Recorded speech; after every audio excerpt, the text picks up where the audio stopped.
وحده والصلاة والسلام على من لا نبي بعده ولا رسول بعده ولا معصوم بعده.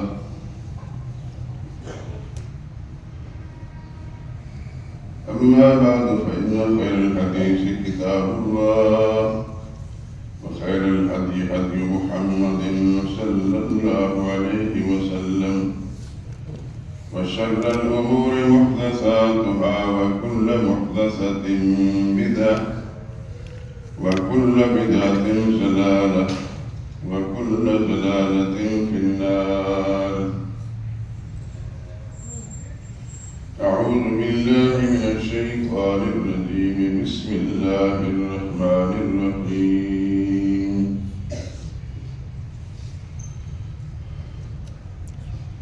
طه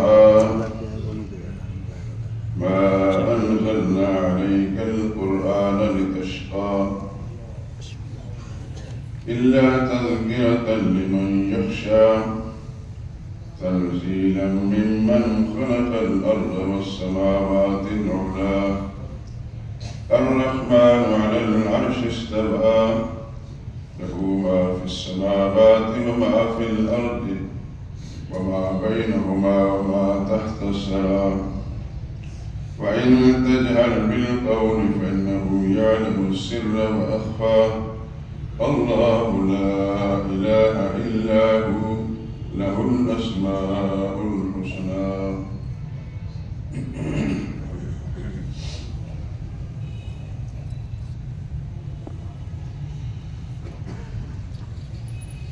ایک پیغمبر ہم نے آپ پر قرآن اس لیے نازل نہیں کیا کہ آپ مشقت میں پڑ جائیں، بلکہ اس شخص کی نصیحت کے لیے نازل کیا ہے جو خوف رکھتا ہے۔ یہ اس ذات کا اتارا ہوا ہے جس نے زمین اور اونچے اونچے آسمان بنائے،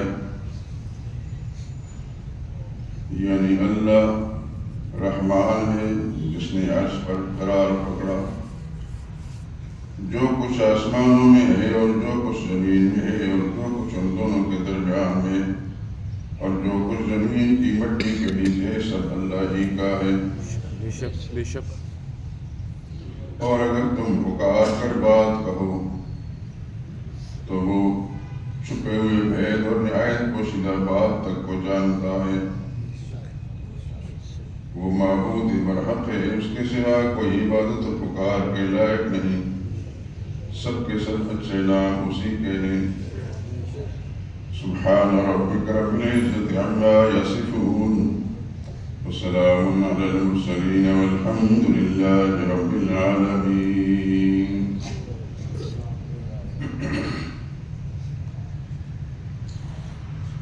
درود پاک پڑھ لیں۔ اللہم صل علی محمد وعلی آل محمد كما صليت على إبراهيم وعلى آل إبراهيم إنك حميد مجيد۔ اللهم بارك على محمد وعلى آل محمد كما باركت على إبراهيم وعلى آل إبراهيم إنك حميد مجيد۔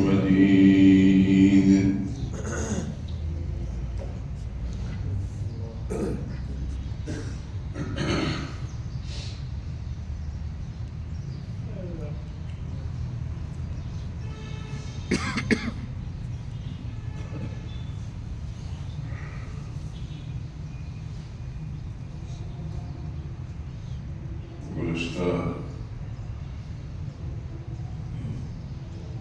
جمعے کے بیان کے دوران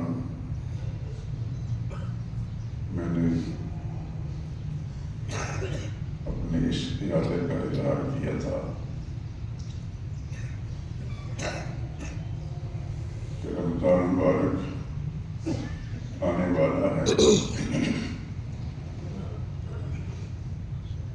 اور ہمیشہ سے یہ طریقہ رہا کہ رمضان مبارک سے پہلے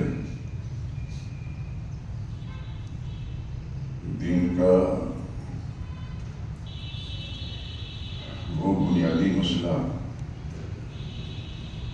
جس کے لیے اللہ نے 1,00,000 کئی ہزار انبیاء کرام علیہ السلام مبعوث فرمائے، جس کے لیے انبیاء کرام نے ماریں کھائیں، وطن سے بے وطن ہوئے، حتیٰ کہ خود محمد مصطفیٰ صلی اللہ علیہ وسلم کے ساتھ بھی ایسا ہی ہوا۔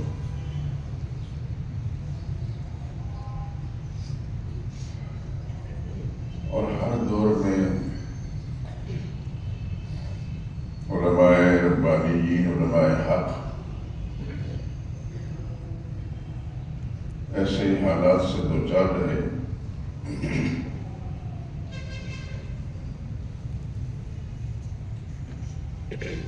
مجھے جانب ایک بات کی طرف ذہن منتقل ہوا۔ میرے استاد محترم حضرت شیخ القرآن نور اللہ برکتہ،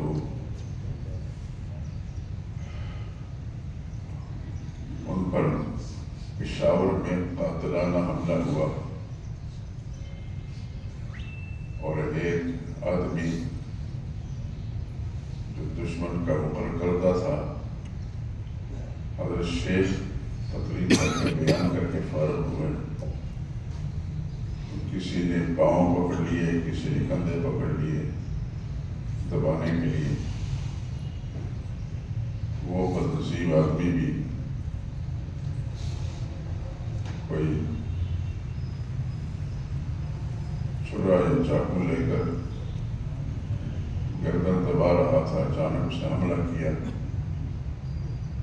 تو ایک سائڈ سے حضرت کے رگیں کٹ گئیں۔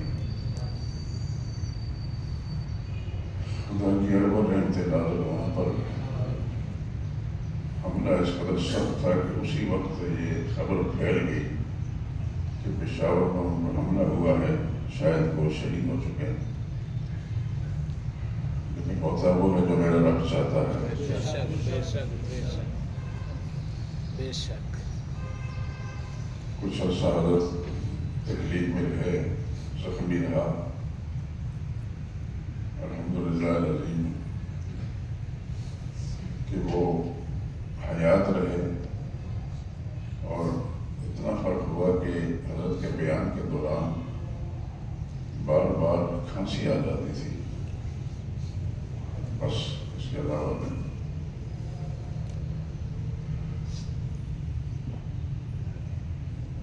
تو عرض کر رہا تھا کہ علماء ربانیین نے بھی ہر زمانے کے اندر قربانیاں دی ہیں، انبیاء کرام علیہ السلام کے نقش قدم پر چلتے ہوئے۔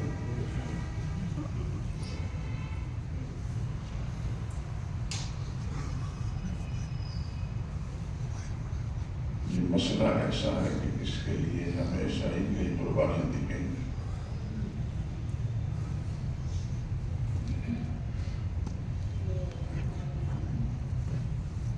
حدیث کی بہت ساری کتابوں کے اندر ایک روایت آتی ہے، مشکوٰۃ شریف جو حدیث کی ابتدائی کتاب ہمارے مدارس دینیہ میں پڑھائی جاتی ہے۔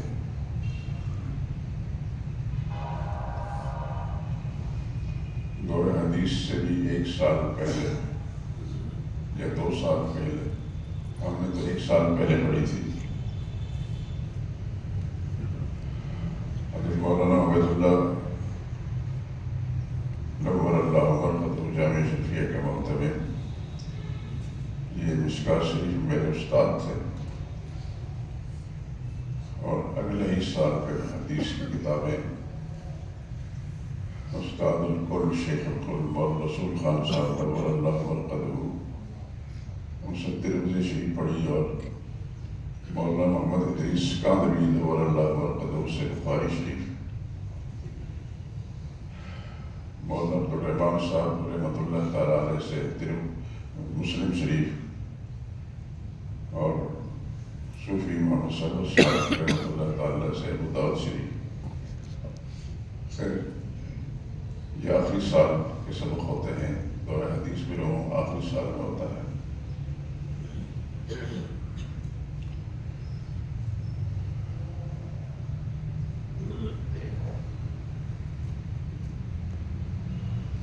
عرض کرنے کا مقصد تھا کہ یہ جو مسئلہ جس کی طرف میں نے اشارے کیے ہیں، اور آگے انشاءاللہ بشرط زندگی اس پر گفتگو ہوگی۔ اور پچھلے برسوں سے آپ حضرات میں سے جو بھی اس بات کے گواہ ہیں، ہمیں معلوم ہے کہ میں رمضان مبارک شروع ہونے سے پہلے ہی اس مسئلے کو چھیڑتا تھا، اور رمضان کے بعد کئی ہفتوں تک یہ مسئلہ چلتا رہتا تھا، اور الحمدللہ العظیم اللہ کی مہربانی سے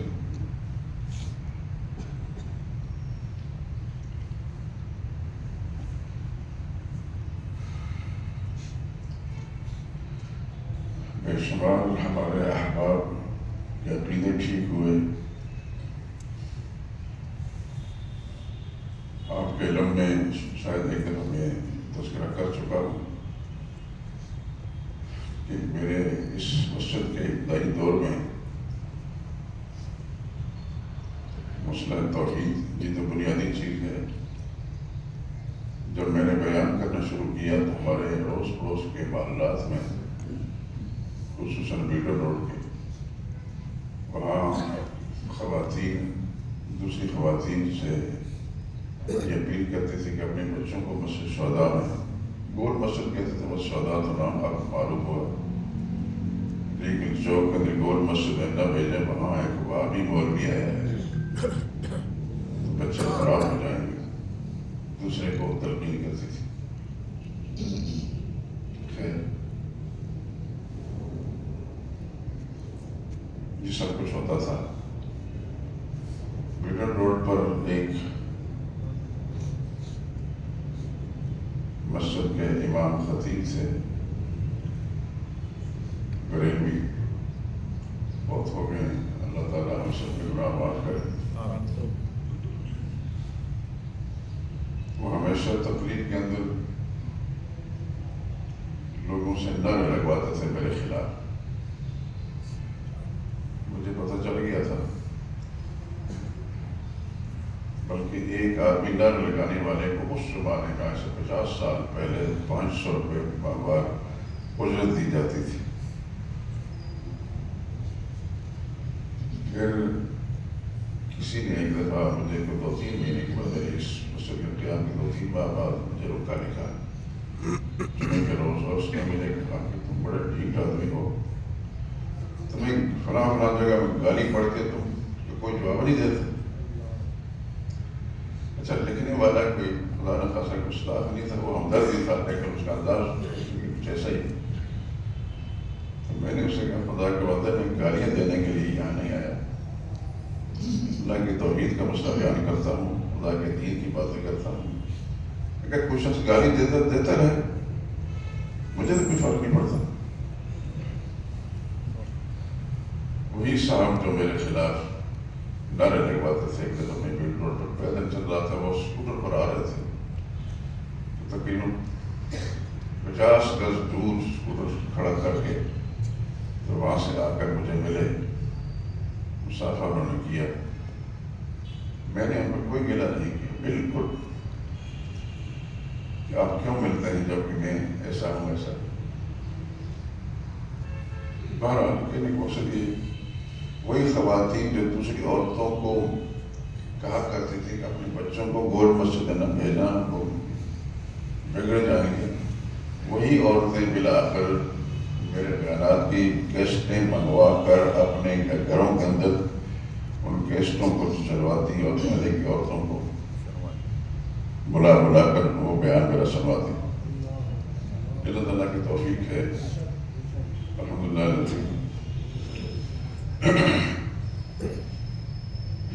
مجھے ایک حدیث ذہن میں آئی، ہماری حدیث کی کتابوں میں مشکات شریف جو میں نے ابھی تذکرہ کیا ہے، مدرسوں کے دور حدیث سے بھی 1 سال پہلے پڑھائی جاتی ہے، اس کے اندر بھی روایت موجود ہے، ترمذی میں موجود ہے، ابن ماجہ موجود ہے۔ عبداللہ بن عمر رضی اللہ تعالیٰ عنہ راوی ہیں، سرور کائنات صلی اللہ علیہ وسلم نے ارشاد فرمایا، ان اللہ سیخلص رجلا من امتی علی رؤوس الخلائق، کل محشر کے میدان میں پروردگار عالم میری امت کے ایک آدمی کو ساری دنیا کے سامنے لایا جائے گا. فَيَنْشُرُ عَلَيْهِ تَسَدَّمَةَ سِينَ سِجِلًّا، اس کے اعمال کے دفتر کے سامنے کھولے جائیں گے. کلو سجل مثل مد البصر، ہر دفتر اتنا بڑا ہوگا اس کی بدعمالیوں کے جتنا حد نگاہ ہوگی.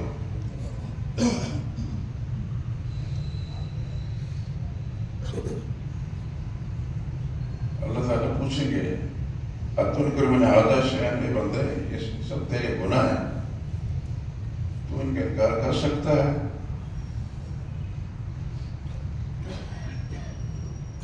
ظلمک ملائکتی الکاتبون، میرے نامہ اعمال لکھنے والے فرشتوں نے تجھ پر ظلم تو نہیں کیا؟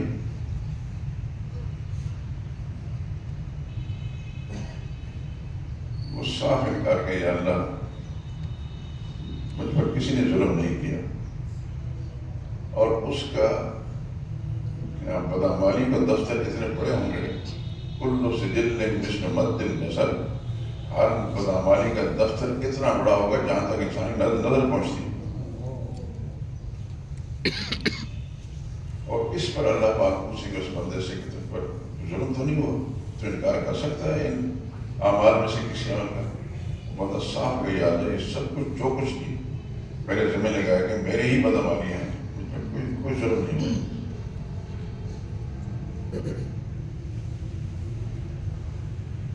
اس کی بدعمالیوں کا جو سارا حصہ ہوگا، اس کو دیکھ کر اس کو یقین ہوگا کہ اب مجھے یقیناً جہنم میں ڈالا جائے گا.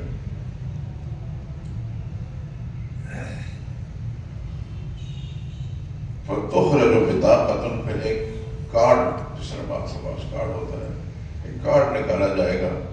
فِيهَا أَشْهَدُ أَن لَا إِلَٰهَ إِلَّا اللَّهُ، اس کے نیک اعمال کا ایک کارڈ ہوگا جس پر اس کا عقیدہ لکھا ہوگا اشہد ان لا الہ الا اللہ، میں گواہی دیتا ہوں کہ اللہ کے سوا کوئی اور الہ نہیں.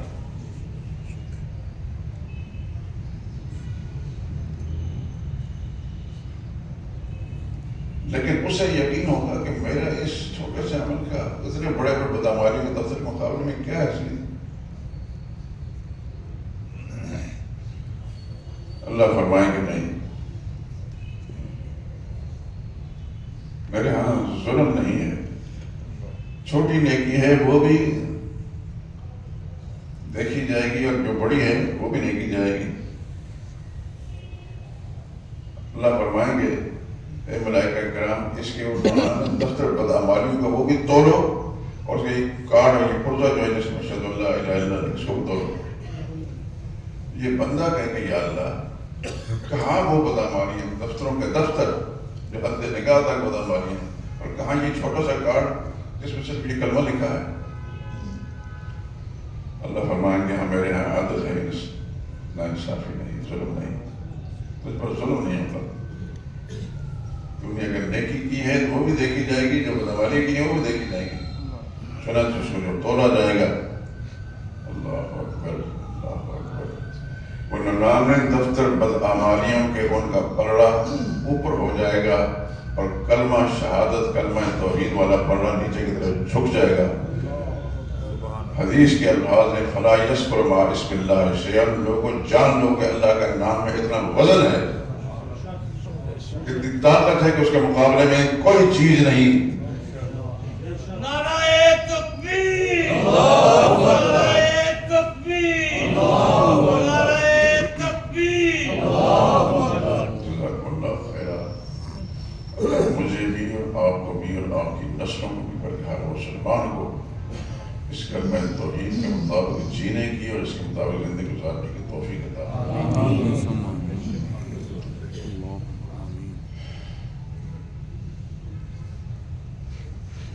تو میں عرض کر رہا تھا کہ میں نے جو وعدہ کیا تھا کہ میں گزشتہ برسوں میں اس دفعہ تو میری طبیعت خراب ہونے کی وجہ سے سارا نظام الٹ پلٹ ہو گیا ہے، لیکن بہرحال ارادے میں تو وہی ہیں، ارادوں میں تبدیلی نہیں ہے.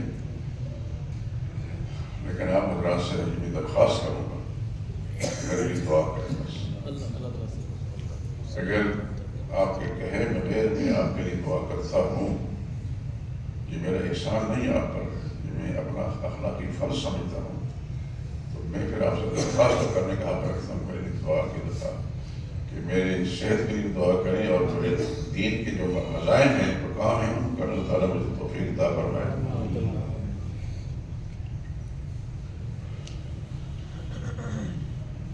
یہ تو آپ اچھی طرح جانتے ہیں کہ نبی کریم صلی اللہ علیہ وسلم جن کے ہم امتی ہیں، جن کے ہم غلام ہیں، ان کے ساتھ کیا کیا ہوا۔ مکی زندگی میں تو صرف عقیدہ ہی بیان فرمایا، مدنی زندگی کے اندر آ کر پھر احکام بھی آئے، اور مدنی زندگی کے اندر مشرکین کے ساتھ جہاد کی نوبت بھی آئی۔ بدر کا معرکہ مدنی زندگی میں ہوا، احد کا معرکہ مدنی زندگی میں ہوا، احزاب کا معرکہ مدنی زندگی میں ہوا۔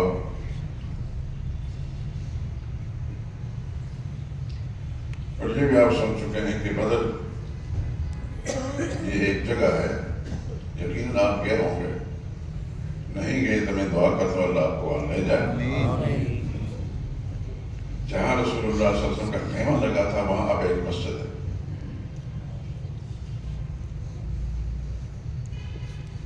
اور بدر کے معرکے کے اندر جو مسلمان شہید ہوئے تھے ان کے نام بھی وہاں لکھے ہوئے۔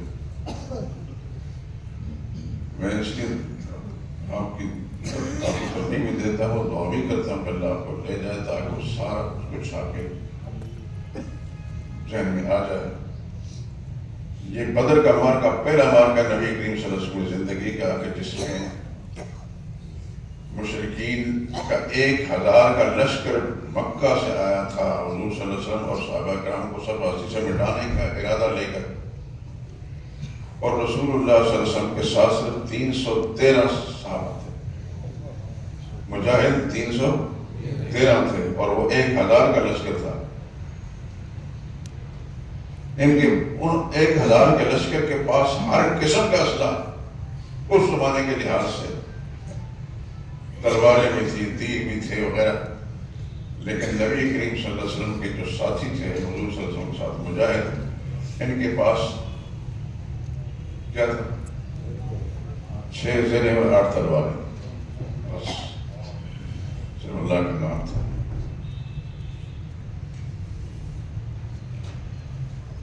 اور پھر جو معرکے کا آغاز ہوا تو نتیجہ کیا نکلا؟ 70 کافر مارے گئے اور 70 کو مسلمانوں نے گرفتار کر دیا۔ اس بات کو ذہن نشین رکھیں آپ کہ ایمان کی طاقت کیا ہوتی ہے، نبی کریم صلی اللہ علیہ وسلم کی ذات پر پختہ ایمان کیا ہوتا ہے۔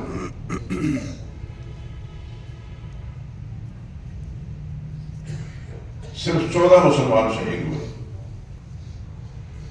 70 کافر مارے گئے، اور میں کافروں کا جو سرغنہ تھا ابو جہل وہ بھی مارا گیا، اور 70 کافروں کو مسلمانوں نے گرفتار کر لیا۔ دوسرے موقع پر بتاؤں گا کہ جن کو گرفتار کیا وہ کون کون تھے، لیکن جن کافروں میں جو کافر مارے گئے ان میں سے کافروں کا سرغنہ ابو جہل بھی تھا، جو مکہ سے یہ ارادہ لے کر آیا تھا کہ آج ہم نے محمد کا اس کے ساتھ کام تمام کر دینا۔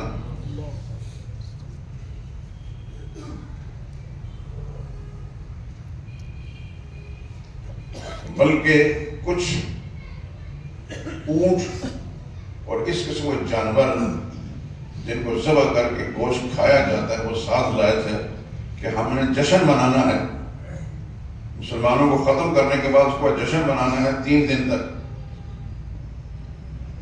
لیکن وہ جشن کیا تھا آپ ذرا سمجھ گئے۔ اللہ اکبر۔ نبی کریم صلی اللہ علیہ وسلم نے عبداللہ بن مسعود رضی اللہ تعالیٰ عنہ کو بھیجا کہ جاؤ مقتولین کے اندر اگر ابو جہل نظر آتا ہے تو اس کا سر کاٹ کر لاؤ۔ عبداللہ بن مسعود رضی اللہ تعالیٰ عنہ کا انتخاب کیوں کیا تھا یہ شاید اس سے پہلے میں کئی دفعہ آپ حضرات مجھے دلا چکا ہوں۔ یہ صحابہ میں سے وہ صحابی تھے جن کے بارے میں یہ کہا جا سکتا ہے کہ ان کے وجود کے اندر تکبر کی ذرا بھی رمق نہیں تھی. اللہ نے جیسے بنایا ان کو. عبداللہ بن مسعود گئے رضی اللہ تعالیٰ عنہ, وہاں جو گئے تھے ابو جہل آخری سانسیں لے رہا تھا, بڑا ہوا. یہ جاتے ہی اس کے سینے پر چڑھ کے بیٹھ گئے.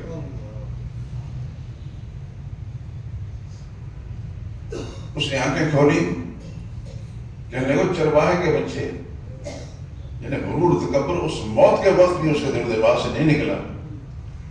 تو ابن مسعود کو کہنے لگے چرواہے کے بچے, تم اتنے بڑے سردار کے سینے پر چڑھ کر بیٹھ گئے. سرداری کا گھمنڈ ابھی بھی گیٹ نہیں گیا. خیر ابن مسعود نے کچھ نہیں فرمایا. یہ پوچھنے لگا کہ آپ کیوں آئے ہیں؟ ابن مسعود نے فرمایا کہ اپنے آقا کا حکم پورا کرنے کے لیے تمہاری گردن کاٹنی, حضور صلی اللہ علیہ وسلم قدموں میں لے جا کر پھینکی.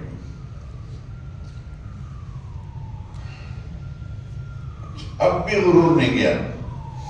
اچھا ایسا کرنا کہ تم غریب آدمی ہو, غریب آدمی کے بیٹے ہو, میری تلوار میں تم سردار ہو, میری تلوار لینا اور کندھے کے قریب سے میری گردن کاٹنا, حالانکہ قریب سے نہیں, تاکہ وہاں مقتولین کے سر پڑے ہوں تو میرا سر سب سے اونچا نظر آئے, لوگ کہیں یہ سردار تھا. ابن مسعود رضی اللہ تعالیٰ عنہ گردن کاٹی, لے جا کر رسول اللہ صلی اللہ علیہ وسلم کے قدموں میں پھینک دی.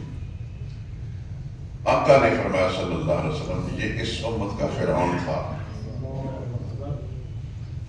حضور صلی اللہ علیہ وسلم کہ یہ عمل کرانے کا مقصد کیا تھا؟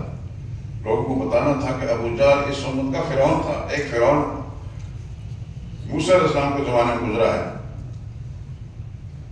وہ اس کو دریا میں ڈبکیاں لگی تھی. وہ تو قرآن کریم میں ہے, آپ حضرات نے اگر قرآن کریم پر غور فرمایا ہے اس میں لکھا ہوگا.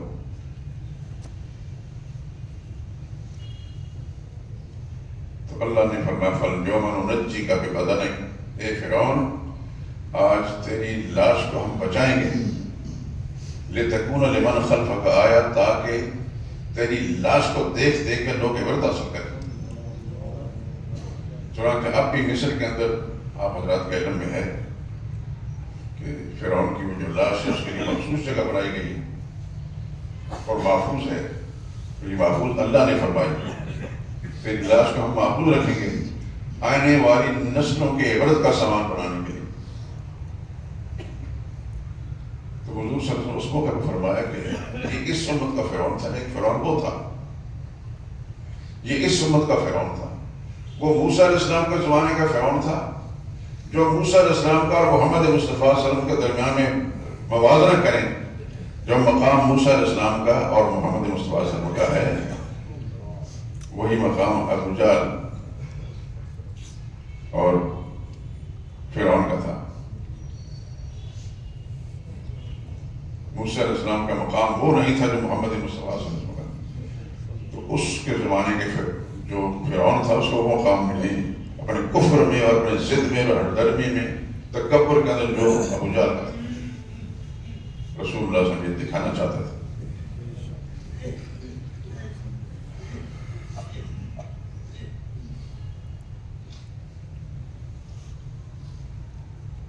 اور جب حج کے لیے تشریف لے جائیں یا عمرے کے لیے جاتے ہیں تو مدینہ طیبہ تو جائیں گے ہی, تو کوشش کریں اپنے ڈرائیور سے کہیں کہ آپ کو بدر کی طرف لے جاتا ہے. ایک دونوں صحابہ کرام جو شہداء ہیں ان کے نام لکھیں, وہ بھی معلوم ہو جائیں گے اور وہ ٹھکانہ بھی معلوم ہو جائے گا.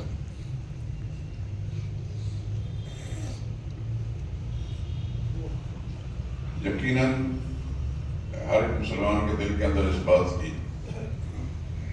خواہش بھی ہوتی ہے کہ میں اپنے آقا صلی اللہ علیہ وسلم کی نسبتیں جو ہیں معلومات حاصل کروں. تو جو لوگ بھی مدینہ طیبہ جاتے ہیں, مدینہ طیبہ میں بہت ساری جگہوں کو دیکھتے ہیں. مدینہ طیبہ میں جا کر بدر کے احد کے مقام میں بھی جاتے ہیں جہاں حضرت حمزہ رضی اللہ تعالیٰ عنہ مدفون ہیں, جہاں شہید ہوئے. وہ ایک مخصوص جگہ ہے جہاں شہداء احد کو دفن کیا گیا ہے.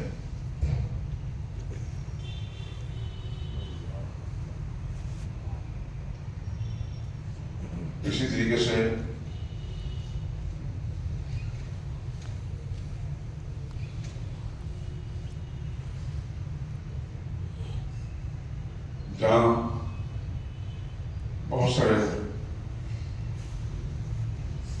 کفار آئے تھے مسلمانوں کو ختم کرنے کے لیے، اللہ تعالیٰ نے وہاں سے خائب و خاصر ناکام ہونا مراد کر کے وہاں سے بھیجا، اور کچھ بھی ان کو کامیابی حاصل نہ ہوئی۔ یہ سب کچھ جو رسول اللہ صلی اللہ علیہ وسلم کے ساتھ ہوا ہے، اس کا سبب یہ مسئلہ توحید تھا۔ یہ میں آپ کو سمجھانا چاہتا ہوں، اور آپ حضرات سے درخواست کرتا ہوں کہ آپ اپنا دین اور ایمان اسی مسئلے کو سمجھیں،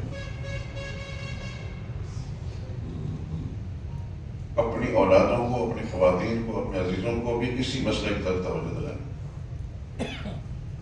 یہ ہے اصل مسئلہ۔ نوح علیہ السلام پہلے پیغمبر ہیں جنہوں نے مسئلہ شروع کیا تھا، قرآن کریم کے اندر موجود ہے۔ جب سورہ نوح کے اندر ان کے نام پر سورۃ اللہ نے نازل فرمائی، اس کے اندر موجود ہے، اور سورہ ہود کے اندر اس کی تفصیل موجود ہے۔ بلکہ سورہ ہود کے اندر نوح علیہ السلام کو جب اللہ نے فرمایا کہ اب وہ طوفان آنے والا ہے،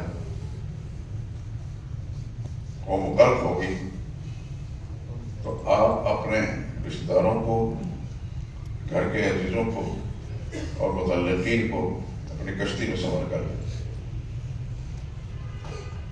یہ تو آپ پہلو میں ہوگا ہی، علماء نے بیان کیا ہوگا، یا آپ نے زیادہ تر کہ نوح علیہ السلام نے اللہ کی توحید کا مسئلہ جب بیان کیا تو بدبختوں نے نہیں مانا۔ اللہ نے فرمایا کہ اب ان پر خدا کا عذاب آنے والا ہے، سیلاب آنے والے، یہ غرق ہو جائیں گے۔ نوح علیہ السلام نے پھر اپنے فیملی کو، اپنے گھرانے کے لوگوں کو، اپنے متعلقین جو ایمان لانے والوں کو بچانے کے لیے ایک کشتی بنائی۔ یہ تو علماء سے سنا ہوگا آپ نے، اور قرآن حکیم کے اندر آتا ہے کلما مر علیہم ملأ من قومہ سخروا منہ۔ نوح علیہ السلام جب کشتی بنا رہے تھے تو قوم کا مشرکوں کو جو بڑے بڑے سرغنے تھے، نوح علیہ السلام کے پاس گزرے تھے، مذاق اڑاتے کہ کل لیڈر بن کر آیا تھا، آج لوہار بن گیا، بڑائی بن گیا۔ تو موسیٰ حضرت نوح علیہ السلام نے کہا تسخروا منا فإنا نسخر منکم، بدبختو تم آج ہمارے ساتھ یہ باتیں کر رہے ہو، کل جب تم پر خدا کا عذاب آئے گا تو ہم تمہارے ساتھ ایسا کریں گے۔ ایسا نہیں ہوا۔ اس موقع پر ایسا ہوا کہ نوح علیہ السلام کا اپنا بیٹا وہ مشرک تھا، باپ کی بات نہیں مانتا تھا۔ جب کشتی بن گئی تو نوح علیہ السلام نے بیٹے کو کہا ارکب معنا، ہمارے ساتھ سوار ہو جا، ولا تکن مع الکافرین، کافروں کا ساتھ نہ دے۔ اس کا دماغ خراب تھا، شرک دماغ خراب کر دیتا ہے، نبی کی نافرمانی دماغ خراب کر دیتی ہے۔ اس نے کہا سآوی الی جبل، ابا جان مجھے کیوں ڈراتے ہو؟ سیلاب ہم نے دیکھے ہیں، بارشیں دیکھی، پانی آتا ہے چاروں پر، لیکن اول تو اس بات کا خطرہ ہی کوئی نہیں، لیکن اگر آ گیا تو وہ جو سامنے پہاڑ ہے اونچا، اس پہاڑ پر میں چڑھ جاؤں گا۔ یعنی پیغمبر کا بیٹا بھی پیغمبر کی بات جب نہیں مانتا تو اس کا دماغ خراب ہو جاتا ہے۔ نوح علیہ السلام فرمایا لا عاصم اليوم من امر اللہ، اللہ کا عذاب ہے، یہ روایتی سیلاب نہیں ہے، یہ اللہ کا عذاب ہے، اللہ کے عذاب سے بچانے والا کوئی نہیں۔ وحال بینہما الموج، یہ باتیں ہو رہی تھی باپ بیٹے کے درمیان، فکان من المغرقین، ایک لہر آئی، نوح علیہ السلام کے بیٹے کو اڑا کر لے گئی۔ تو بیٹا تو بہرحال آپ جانتے ہیں، صاحب اولاد بیٹوں والے، خدا کے پیغمبر علیہ السلام، ان کو بیٹا اپنی آنکھوں کے سامنے ڈوبتا اور غرق ہوتا نظر آیا تو دل میں پیغمبر کی رقت پیدا ہوئی، اللہ کی بارگاہ میں التجا کی، رب ان ابنی من اہلی، میرے اللہ، میرے داتا، میرا بیٹا میرے سامنے غرق ہو گیا، یہ ہے میرے خاندان کا آدمی۔ وَإِنَّ وَعْدَكَ الْحَقُّ، تیرا وعدہ تھا کہ تیرے خاندان کے لوگوں کو بچاؤں گا۔ اللہ نے فرمایا اِنَّهُ لَيْسَ مِنْ أَهْلِكَ، کہ پیغمبر یہ ٹھیک ہے کہ آپ کے سامنے بیٹا غرق ہوا اور آپ نے اس کی التجا کی، لیکن میں صاف کہتا ہوں کہ یہ بیٹا آپ کا تھا لیکن آپ کے اہل میں سے نہیں، میں نے اس کا نام کاٹ دیا ہے آپ کے خاندان سے۔ نوح علیہ السلام اس کے بعد اللہ سے معافی مانگی۔ یہ سب کچھ ہوتا رہا نوح علیہ السلام کے ساتھ بھی، سارے خاندان کے ساتھ بھی۔ وہاں سے کام شروع ہوا ہے محمد مصطفیٰ صلی اللہ علیہ وسلم تک، یہ سلسلہ ہر دور کے انبیاء اکرام علیہ السلام نے یہ کام کیا، اور محمد مصطفیٰ صلی اللہ علیہ وسلم کے بعد پھر صحابہ اکرام نے کیا۔ اس تفصیل میں نہیں جاؤں گا کسی دوسرے موقع پر انشاءاللہ، لیکن یاد رکھیں کہ یہ سب کچھ اللہ کی توحید کے مسئلے کی بنیاد پر ہو۔ بے شک بے شک۔ جو نمازیں آپ پڑھتے ہیں، جو روزے آپ رکھیں گے، جو رکھتے رہے ہیں، جو حج کرتے ہیں، جو قربانیاں دیتے ہیں وغیرہ ذالک، یہ سب چیزیں جو ہیں ان کی اہمیت عقیدہ توحید کے مقابلے میں کچھ بھی نہیں۔ عقیدہ توحید یاد رکھیں، عقیدہ توحید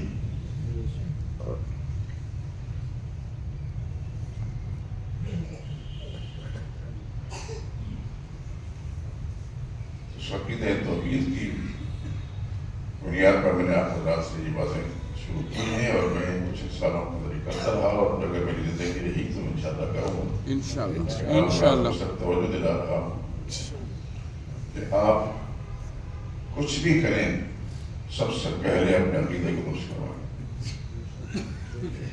کچھ بھی کریں، اپنے اہلیہ، اپنی بیوی، اپنے اولاد، اپنے بچوں کو، اپنے بہن بھائیوں کو ان کے عقیدے ٹھیک کرائیں۔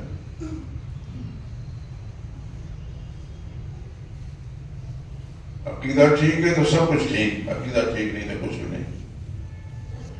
عقیدہ ٹھیک نہیں تو نمازوں کی کوئی حیثیت نہیں، عقیدہ ٹھیک نہیں تو روزے کی کوئی حیثیت نہیں، عقیدہ ٹھیک نہیں تو حج عمرے کی کوئی حیثیت نہیں، قربانی کی کوئی حیثیت بھی نہیں۔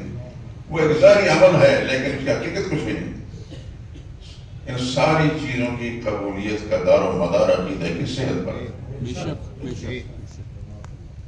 ہو سکتا ہے کہ کوئی دوست میری اس بات بار بار میں دہرا رہا ہوں، اچھا نہ سمجھتے ہوں، میں دعائی کرتا ہوں، دعائی کر سکتا ہوں کہ اللہ پاک ہم کو عقیدہ درست رکھنے کی توفیق عطا فرمائے، بلکہ اپنے سارے خاندان اور اپنے احباب، اپنے عزیز اقارب ان کے عقیدے ٹھیک کرنے کی توفیق دے۔ عقیدہ ٹھیک ہے تو نمازیں بھی قبول، عقیدہ ٹھیک ہے تو روزے بھی قبول، زکوٰۃ بھی قبول، حج بھی قبول، قربانی بھی قبول، دیگر اعمال خیر خیرات بھی قبول۔ عقیدہ ٹھیک نہیں، رب کعبہ کی قسم جس کی سچی کتاب قرآن کریم میں یاد میں کسی کے کوئی عمل قبول نہیں۔ میرے سمیت اگر کوئی مسجد کا امام خطیب لوگوں کے عقیدے پر محنت نہیں کرتا تو وہ مجرم ہے۔ میں صاف لفظوں میں کہتا ہوں، وہ پیر ہے تو مجرم ہے۔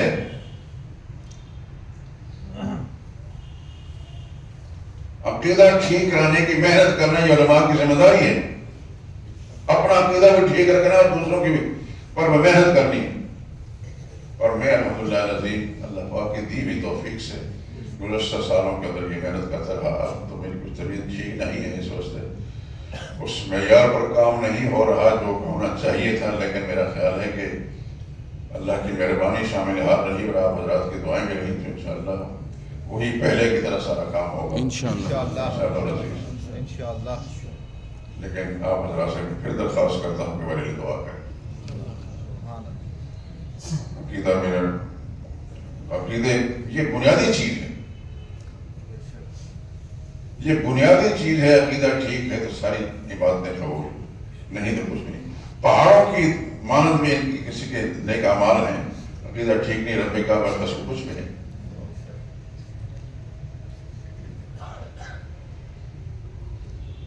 اس لیے میں بار بار آپ حضرات کی گوش گزاری کر رہا ہوں، سمخراشی کر رہا ہوں، اور امید ہے کہ اللہ تعالیٰ کی توفیق سے جو میں چاہ رہا ہوں، میرے دل میں جو کچھ ہے میرے اللہ نے آپ حضرات کے دل میں ڈالی ہوگی، اور اللہ سے دعا بھی ہے کہ اللہ پاک آپ کو اپنی رحمتوں کے ساتھ نوازے، آپ کی نسلوں کو بھی اللہ پاک عقیدہ توحید پر قائم رکھے، اور آپ کو وہ کام کرنے کی توفیق دے جو رسول اللہ صلی اللہ علیہ وسلم کی تیار کردہ پاکیزہ امت صحابہ کرام کام کرتے رہے۔ اور اس وقت جو تھوڑی سی گفتگو میں نے کی اللہ تعالیٰ قبول فرمائے، آمین۔ آپ اللہ کے دل میں ڈال دیں۔ واقع دعوانا الحمدللہ رب العالمین۔